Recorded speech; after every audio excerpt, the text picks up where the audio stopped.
xibaar yu wér te wóor ca tàng-tàng ba abonnez-vous pour ngeen di mën di jot suñuy vidéo. Président Bassirou Diomaye Diakhar Faye daan nay wax 4 avril 2025 ci ab jàkkaarloo boo xam doon na ko amal ak presse bi mën a topp goo xam ne daal mën nañ koo topp ki fi nekkoon njiitu réew bu Sénégal Macky Sall. di leen jaajëfal bu baax a baax ci ànd yi ak ñun ci chaîne bii di Buzz 221 HD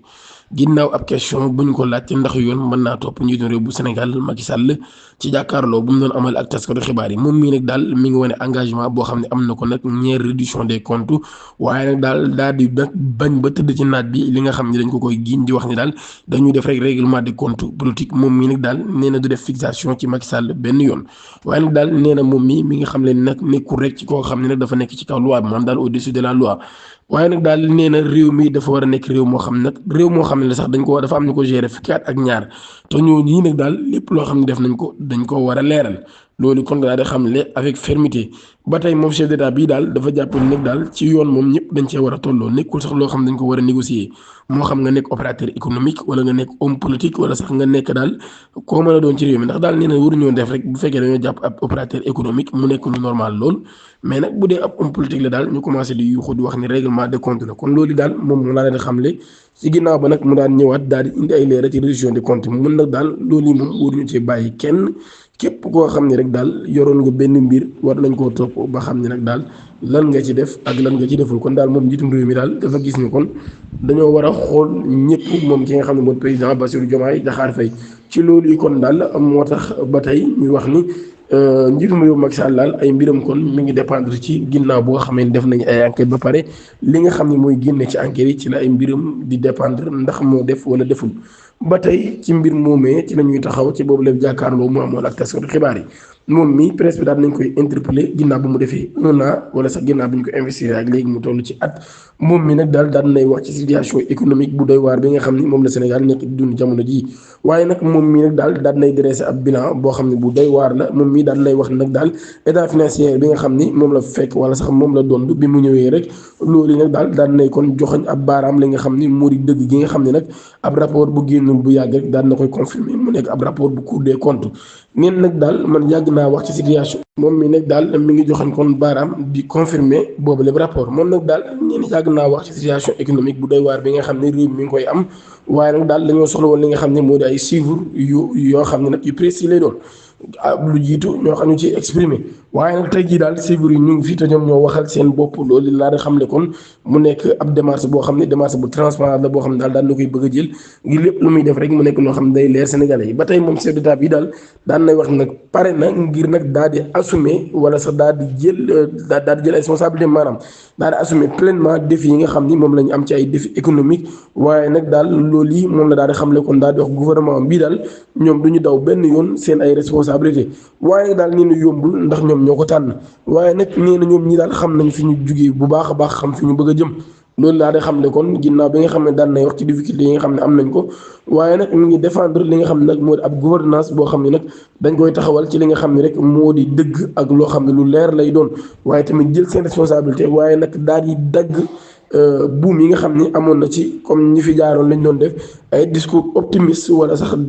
discours yoo xam ni maanaam daal yu nekkul dëgg lay doon ba tey moom mi kon daal neen dañoo tànn ngir wax nag li nga xam ne moo di dëgg sénégalais yi loolu yi lañ njiitum réew mi kon daal di xam léegi ginnaaw bi nga xamee moom président Bassirou Diomaye Diakhar Faye daal na yëkkati ay kàddoom ci boobu lay mbir ba tey bi mu jàkkaarloo ak presse bi vendredi 4 avril moom président Bassirou Diomaye Faye daal nay wax ci mbirum justice moom mii nag daal nee na sénégalais yi am nañu rek droit wala sax am nañu àq ngir nag daal di yuuxu li nga xam ne moo di justice bu fekk ngir mu def li nga xam ne moo di liggéeyam loolu nag daal ab déclaration la boo xam ne def na ko ji nga xamee ni jamono joo xam ne dañu nekk ci ab contexte bu doy waar lool ci ay personnalité publique yu bëree bëri yoo xam ne ay figure politique la ñu woon wala sax ay opérateur économique yoo xam ne daal dañ leen di giiñ la ñuy wax malversation financière te loolu yi nag daal dafa mel ni kenn toppagu leen ci ba tey ci loo xam ni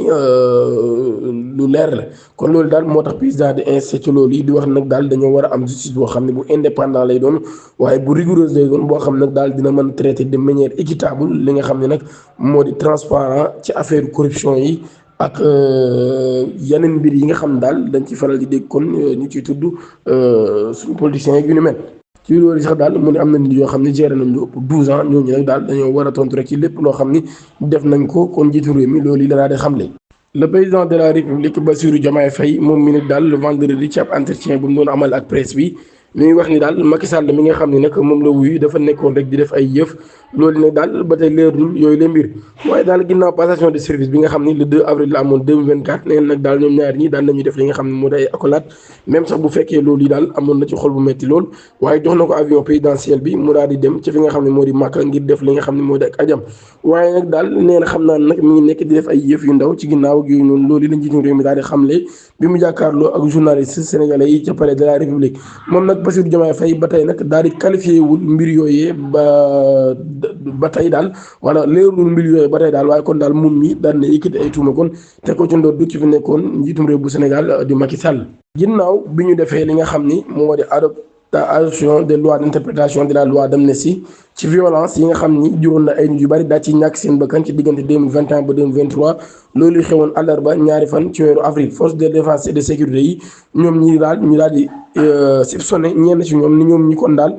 xëy na dinañ leen topp ginnaaw ay mbir yoo xam jàpp nañ dañ koo def le général Moussa Fall jiite woon gendarmerie nationale ci moment bi nga xam ni mbir yi mi ngi xew moom mii nag daal bokk ci ñi nga xam ni mbir mi da leen a concerné waaye ki nga xam ne moo di Ahmed Thiam ab juriste la boo xam ne moo jiite justice sans frontières daal na ci indi ay leeral neen nag daal li ñu war a njëkk a def mooy promulguer lu boobu lépp loi te président moom moo ko war a def ngir ñu mën a topp kooku d'abord waaye nag nee na am nañ juróom-benn fan daal ngir saisir li nga xam ne moo di le conseil constitutionnel ngir amal li nga xam ne moo di ab recours waaye nag bu ko weesoo président mën naa promulguer boobu lépp loi ginnaaw loolu yi ba tey moom juriste bi daal mi ngi waat indi ay leeral nee na ñaareelu condition bi nag daal mooy rek ñu daal di pour traduire un élément de force de sécurité suspect ci kanam li nga xam ne rek moo tribunal militaire loolu nag daal juge bi il faut nag mu daal di am autorisation wu ministre tutelle kookee ba tey nag daal moom nee na kooki mooy ministre de l'intérieur ba tey nee na bu dee forces armées la nag moom il faut nag mu daal di am li nga xam ne rek moo di ordre de poursuite maanaam daal lu fekk ministre tutelle bi joxewul li nga xam ne kon moo di ndigal ngir procureur daal koy mën a topp kenn du ko mën a topp loolu la daal di xamle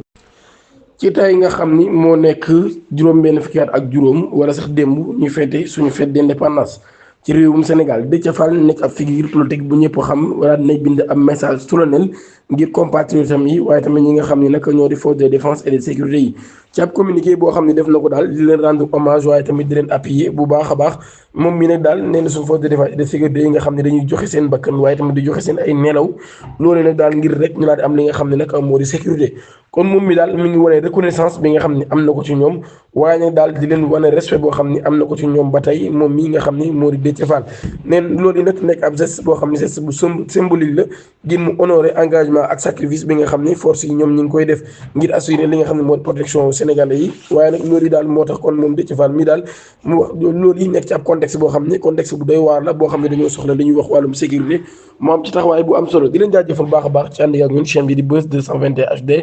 di sax ngeen abonné suñu chaîne activé cloche notification bi pour bañ a rater suñu yeneen vidéo jërë ngeen jëf